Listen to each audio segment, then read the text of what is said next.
देवर जी और जोर से करते हैं ना, आहिस्ता करते हैं तो मजा नहीं आता मुझे। राहुल अपनी भाभी के मशीन में जोर जोर से गोते लगाना शुरू कर देता है। अब उसकी भाभी की सिसकी निकलना शुरू हो जाती है। राहुल इतनी तेज करना शुरू कर देता है कि उसकी भाभी को दर्द होना शुरू हो जाता है और कुछ ही देर में उसकी भाभी का पानी निकल जाता है।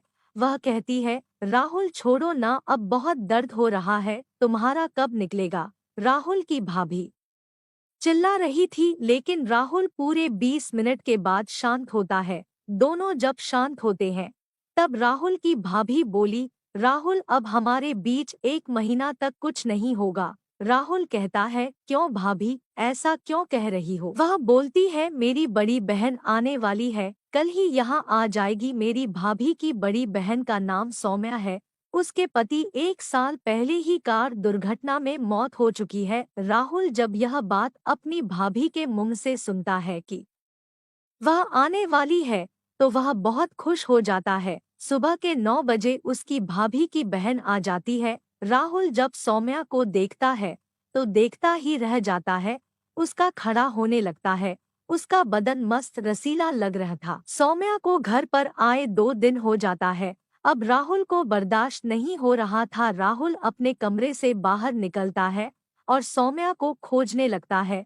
तब उसकी नजर अचानक किचन में जाती है। सौम्या किचन में रोटी पका रही थी। राहुल अचानक जाकर सौम्या को पीछे से पकड़ लेता है और उसका दबाना शुरू कर देता है। करीब 1 साल से सौम्या को किसी मर्द ने नहीं छुआ था। आज एक मर्द के स्पर्श से उसके बदन में सिरहन सी दौड़ गई थी। वह पलटकर राहुल को चूमना शुरू कर देती है। राहुल कहता है, सौम्या जी आपकी तो बहुत बड़ी बड़ी है और आपका बदन तो एकदम रसीला है। सौम्या कहती है, तो चलिए ना कमरे में, इस बहाने आपके बाबूलाल को भी देख लूंगी, वह कितना मोटा और लंबा है।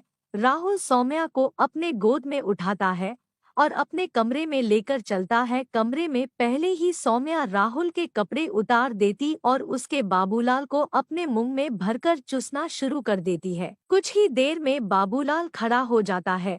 अब राहुल सौम्या को घोड़ा बनाता देता है और जैसे ही वह सौम्या के अंदर डालता है वह एकदम कसमसा ही जाती है। राहुल जानता था कि बहुत दिनों के बाद सौम्या करवा रही है तो इस्तेमाल में बहुत दर्द होगा, इसीलिए राहुल अंदर डाले कुछ देर रुका रहता है। करीब 2 मिनट बाद सौम्या थोड़ा शांत होती है कि देखना बहन, मेरे पति तो मर चुके हैं, अब मेरे अंदर तुम्हें समझाने के लिए कोई नहीं है, मैं क्या करूं, मुझे कुछ समझ नहीं आ रहा है। तब वह बोलती है, एक राज की बात बताती हूँ, किसी को मत बताना। मैंने पूछा क्या? तब वह बोली, मेरे पति तो है, फिर भी मैं उनसे खुश नहीं थी। तब मेरे देवर राहुल ने मेरी प्यास बुझाई, तू भी आजा मेरे घर, राहुल तेरे अंदर की आग को बुझा देगा। यह सुनते ही मैं तुरंत गाड़ी पकड़कर तुम्हारे घर आ गई। राहुल यह बात सुनकर बहुत खुश होता है और गोते लगाना तेज कर देता है। दोस्तों, आपको ये कहानी कैसी लगी हमें कमेंट सेक्शन में ज़रूर बताएं।